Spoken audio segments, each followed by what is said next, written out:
सोचिए, अगर एक दिन सुबह आप उठे और आपको पानी भरने न दिया जाए, अगर आपके बच्चे स्कूल जाना चाहें और रास्ते में लोग उन्हें धकेल दें, अगर आपकी मां बीमार हो और कोई डॉक्टर आपके घर ना आए, अगर आपके पिता मर जाएं और श्मशान में जगह देने से इनकार कर दिया जाए। यह किसी युद्ध की कहानी नहीं है, यह किसी दूसरे देश की बात नहीं है, यह भारत है, यह हमारा समाज है। और यह कल की बात नहीं, कई जगहों पर यह आज की भी बात है। भारत की आत्मा गांवों में बसती है। यहां मिट्टी की सौंधी खुशबू है, खेतों में लहलहाती फसल है, नीम के पेड़ की छाया है और सदियों पुरानी परंपराएं हैं। लेकिन इन्हीं परंपराओं के बीच एक ऐसी प्रथा भी पली बढ़ी जिसने इंसान को इंसान से अलग किया, जिसने समाज को टुकड़ों में बांटा, जिसने दर्द को नियति का नाम दिया। आज हम बात करेंगे नाई धोबी बहिष्कार की, एक ऐसी सामाजिक सजा जो कोर्ट में नहीं होती थी, जिसका कोई कागज नहीं होता था, लेकिन जिसकी मार किसी भी जेल से ज्यादा क्रूर थी। पहले समझते हैं कि नाई धोबी बहिष्कार होता क्या था। भारतीय गांवों में जाति व्यवस्था सिर्फ सामाजिक पहचान नहीं थी, यह एक पूरी आर्थिक व्यवस्था थी। हर जाति का एक काम था, हर काम एक जाति का था। नाई बाल काटता था, धोबी कपड़े धोता था, कुम्हार बिटारी मिट्टी के बर्तन बनाता था, लोहार औजार बनाता था, चमार जूते बनाता था। हर जाति एक दूसरे की सेवाएं लेती और देती थी, एक इंटरडिपेंडेंट इकोनॉमी। लेकिन इस व्यवस्था में एक बड़ी खामी थी। दलित जातियों को, दवनिक जिन्हें तब अछूत कहा जाता था, इस व्यवस्था में सबसे नीचे रखा गया था। उनका काम सबसे मुश्किल था, उनकी मजदूरी सबसे कम थी, उनका सम्मान था ही नहीं। और अगर कोई दलित परिवार इस अन्याय के खिलाफ आवाज उठाता था तो उसे सजा दी जाती थी।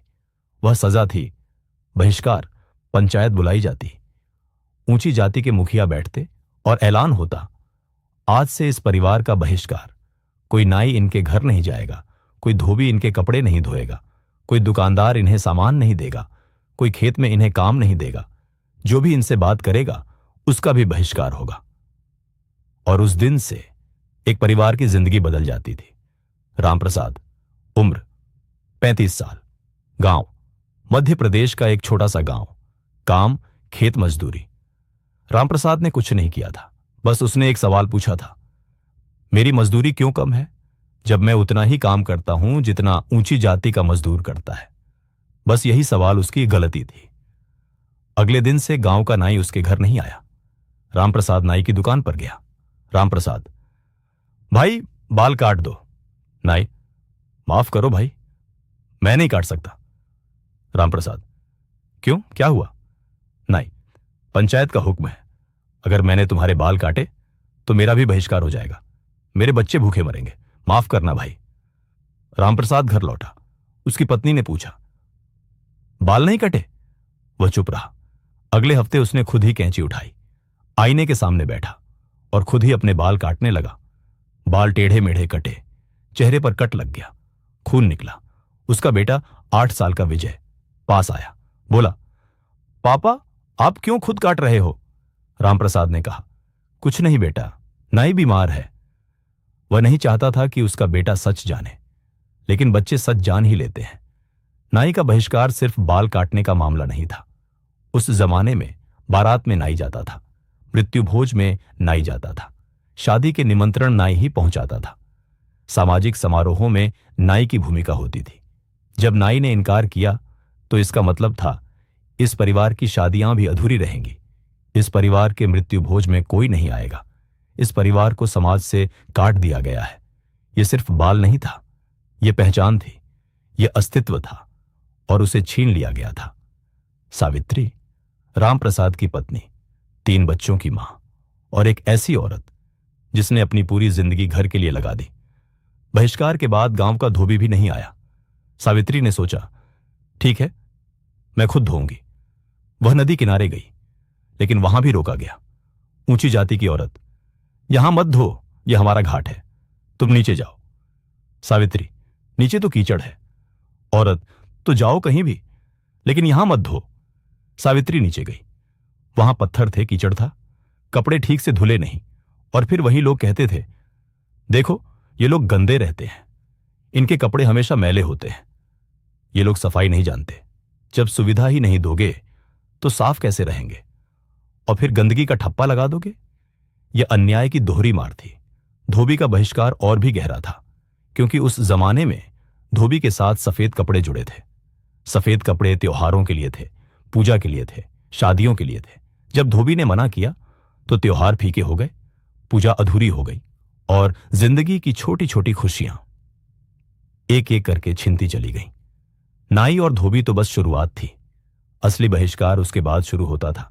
गांव की दुकान बंद हो जाती थी, राशन नहीं मिलता था, तेल नहीं मिलता था, नमक नहीं मिलता था, खेत में काम नहीं मिलता था, और अगर काम नहीं तो पैसे नहीं, और पैसे नहीं तो खाना नहीं। यह बहिष्कार था, भूख से मारने की एक व्यवस्था। रामप्रसाद, भाई 1 किलो चावल दे दो। दुकानदार, नहीं है। रामप्रसाद, कल तो था। दुकानदार, तुम्हारे लिए नहीं है। त्योहारों पर और भी दर्द होता था, होली हो, दिवाली हो या रक्षाबंधन। जब पूरा गांव जश्न मनाता, बहिष्कृत परिवार अपने घर में बंद रहते। शादियों में न्योता नहीं, मृत्यु भोज में जगह नहीं, मंदिर में प्रवेश नहीं। मंदिर जहां भगवान होते हैं, जहां हर इंसान जा सकता है, ऐसा माना जाता है। लेकिन दलितों के लिए मंदिर के दरवाजे बंद थे, और जब बहिष्कार होता था तो वे दरवाजे और भी कसकर बंद हो जाते थे। सबसे बड़ी क्रूरता वह थी जो बच्चों के साथ होती थी। विजय स्कूल जाता, बाकी बच्चे उससे दूर बैठते। मास्टर जी कुछ नहीं कहते। खेल के मैदान में बच्चे उसे टीम में नहीं लेते। एक दिन उसने पूछा एक दोस्त से, हम साथ क्यों नहीं खेल सकते? दोस्त ने कहा, पापा ने मना किया है। 7 साल के बच्चे को नहीं पता था कि जाति क्या होती है, लेकिन उसे यह जरूर पता था कि वह अलग है, और उसकी यह अलगता उसकी कोई गलती नहीं थी। बहिष्कार एक घटना नहीं थी, यह एक जीवन शैली थी। हर दिन, हर पल पानी का कुआं अलग था। अगर कोई दलित ऊंची जाति के कुएं से पानी भर ले तो पानी अपवित्र हो जाता था और उसे सार्वजनिक रूप से दंड मिलता था। रास्ते पर चलते समय भी नियम थे। अगर ऊंची जाति का आदमी आ रहा है तो दलित को रास्ता छोड़ना होगा। कहीं कहीं तो दलितों को जूते उठाकर चलना पड़ता था ताकि उनके कदमों की आवाज ऊंची जाति तक न पहुंचे। सोचिए, एक इंसान, 2 हाथ, 2 पांव, वही दिल, वही खून, लेकिन उसे कहा जाता था, तू अलग है, तेरा पानी अलग, तेरा रास्ता अलग, तेरा ईश्वर भी अलग। यह भेद शरीर का नहीं था, यह भेद सोच का था, और वह सोच सदियों पुरानी थी। 1927 महाड़ सत्याग्रह। डॉक्टर भीमराव अंबेडकर ने दलितों को एक सार्वजनिक तालाब से पानी पीने का अधिकार दिलाने के लिए आंदोलन किया, क्योंकि उन्हें उस तालाब से पानी पीने की अनुमति नहीं थी। एक तालाब जिसमें जानवर भी पानी पी सकते थे, लेकिन दलित नहीं। डॉक्टर अंबेडकर ने वहां जाकर पानी पिया और इतिहास बदल दिया। 1930 नासिक सत्याग्रह। डॉक्टर अंबेडकर के नेतृत्व में दलितों ने कालाराम मंदिर में प्रवेश के लिए आंदोलन किया। 5 साल तक यह आंदोलन चला, लेकिन मंदिर के दरवाजे नहीं खुले। 5 साल, और भगवान के घर में प्रवेश नहीं। नाई धोबी बहिष्कार कोई नई बात नहीं थी, यह सदियों पुरानी परंपरा थी। लेकिन यह भी सच है कि इसी भारत में कई महान संतों ने जाति का विरोध किया। संत कबीर ने कहा, जाति न पूछो साधु की, पूछ लीजिए ज्ञान, यानी जाति नहीं, ज्ञान पूछो। संत रविदास, जो खुद दलित थे, उन्होंने कहा, मन चंगा तो कठौती में गंगा, यानी शुद्धता मन में है, जाति में नहीं। भक्ति आंदोलन के इन संतों ने जाति व्यवस्था को चुनौती दी, लेकिन समाज नहीं बदला। 19वीं सदी में ज्योतिराव फुले ने महाराष्ट्र में दलितों और महिलाओं की शिक्षा के लिए काम किया। उन्होंने 1873 में गुलामगिरी लिखी, जिसमें जाति व्यवस्था की कड़ी आलोचना थी। उनकी पत्नी सावित्रीबाई फुले भारत की पहली महिला शिक्षिका बनी। उन्होंने दलित बच्चों के लिए स्कूल खोले। जब वे स्कूल जाती थीं तो लोग उन पर गोबर फेंकते थे, लेकिन वे रुकी नहीं। ये साहस था, ये इतिहास था, और इस इतिहास को हम भूल जाते हैं। 20वीं सदी में डॉक्टर भीमराव अंबेडकर आए। 14 अप्रैल 1891 को जन्मे अंबेडकर खुद महार जाति से थे, और उन्होंने अपने जीवन में वह सब झेला जो हम आज देख रहे हैं। वे कोलंबिया यूनिवर्सिटी गए, लंदन स्कूल ऑफ इकोनॉमिक्स गए। वे भारत के पहले लॉ मिनिस्टर बने, और उन्होंने भारतीय संविधान लिखा। उस संविधान में उन्होंने लिखा, अनुच्छेद 17, अस्पृश्यता का अंत किया जाता है। किसी भी रूप में अस्पृश्यता का अभ्यास करना कानूनन अपराध होगा। एक दलित ने उसी समाज को संविधान दिया जिस समाज ने उसे अछूत कहा था। महात्मा गांधी ने भी इस मुद्दे पर काम किया। उन्होंने मंदिरों में दलितों के प्रवेश के लिए आंदोलन किया। हालांकि अंबेडकर और गांधी के बीच कई मुद्दों पर मतभेद थे। अंबेडकर का मानना था कि जाति व्यवस्था की जड़ें धर्म में हैं और जब तक धर्म नहीं बदलेगा, समाज नहीं बदलेगा। इसीलिए 1956 में अंबेडकर ने अपने लाखों अनुयायियों के साथ बौद्ध धर्म अपना लिया। यह एक क्रांति थी, एक शांत लेकिन गहरी क्रांति।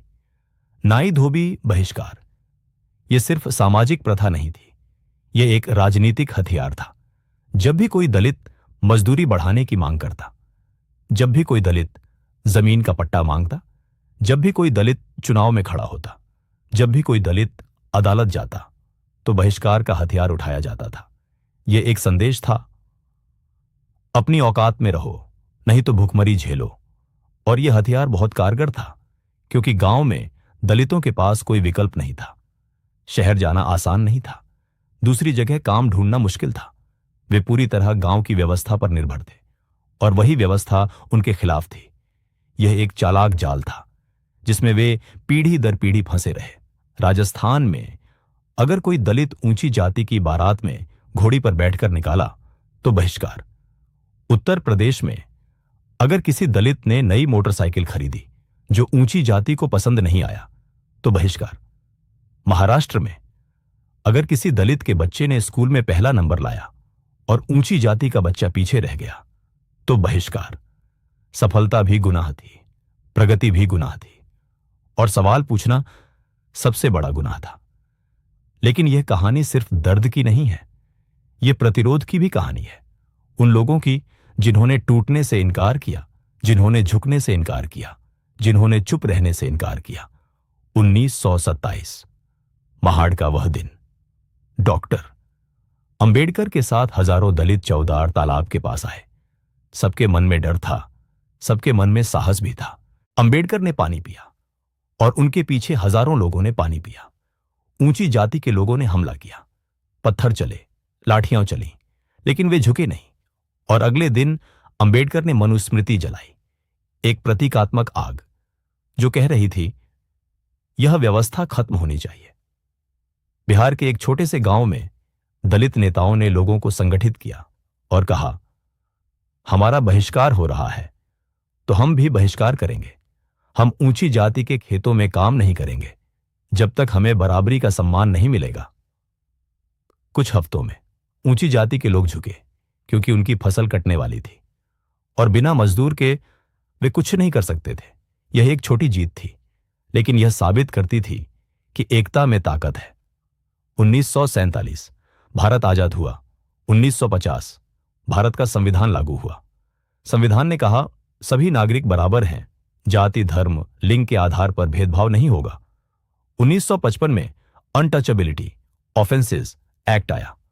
1989 में SC/ST prevention of atrocities act आया। कानून बने, कानून सख्त हुए, लेकिन कानून बदलना आसान है, सोच बदलना मुश्किल है। आज भी भारत के कई राज्यों में नाई धोबी बहिष्कार की खबरें आती हैं। 2018 उत्तर प्रदेश, एक दलित परिवार ने अपने बेटे की बारात में घोड़ी निकाली। ऊंची जाति के लोगों ने हमला किया, बारात रोकी गई। पुलिस ने FIR लिखने में देरी की। 2019 दाजियांताशा राजस्थान, एक दलित पुरुष ने ऊंची जाति की महिला से शादी की। गांव ने उसके पूरे परिवार का बहिष्कार किया। 3 महीने तक उनके घर दूध, सब्जी, राशन कुछ नहीं पहुंचा। 2021 महाराष्ट्र, एक दलित लड़की ने IAS परीक्षा पास की। गांव के दलितों ने जश्न मनाया। ऊंची जाति के लोगों ने उनके घरों में पत्थर फेंके। शिक्षा भी माफ नहीं की जाती, सफलता भी माफ नहीं की जाती। शहरों में जाति कम दिखती है, लेकिन खत्म नहीं हुई। मैट्रिमोनियल एड्स अभी भी जाति मांगते हैं। कॉर्पोरेट ऑफिसेज में जाति नहीं दिखती, लेकिन इनफॉर्मल नेटवर्क्स में, जहां प्रमोशंस होते हैं, जहां नेटवर्किंग होती है, वहां जाति काम करती है। यह इनविजिबल जाति कभी कभी विजिबल जाति से ज्यादा खतरनाक होती है, क्योंकि इसे पकड़ना मुश्किल है। अब बात करते हैं उस जख्म की जो दिखता नहीं लेकिन सबसे गहरा होता है। मनोवैज्ञानिक कहते हैं, सामाजिक बहिष्कार का दर्द शारीरिक दर्द जितना ही तीव्र होता है। जब इंसान को सामाजिक रूप से अलग किया जाता है तो ब्रेन के वही हिस्से एक्टिव होते हैं जो फिजिकल पेन में होते हैं। अब सोचिए, जब यह बहिष्कार सिर्फ एक दिन नहीं, हफ्तों तक, महीनों तक, कभी कभी सालों तक, और सिर्फ एक इंसान नहीं, पूरा परिवार, बच्चे, बूढ़े, सब। जो बच्चा बचपन में देखता है कि उसके पिता को हर जगह से रोका जाता है, उसकी मां को अपमान झेलना पड़ता है, उसे खुद साथ खेलने से मना किया जाता है, वह बच्चा क्या सोचेगा अपने बारे में? क्या वह खुद को कम समझेगा? क्या वह जिंदगी में आगे जाने की हिम्मत कर पाएगा? क्या वह उन सपनों को देख पाएगा जो दूसरे बच्चे देखते हैं? यही तो मकसद था ना इस व्यवस्था का, कि दलित कभी आगे न बढ़े, कभी सवाल न करे, कभी बराबरी न मांगे। लेकिन इसका एक दूसरा पक्ष भी है।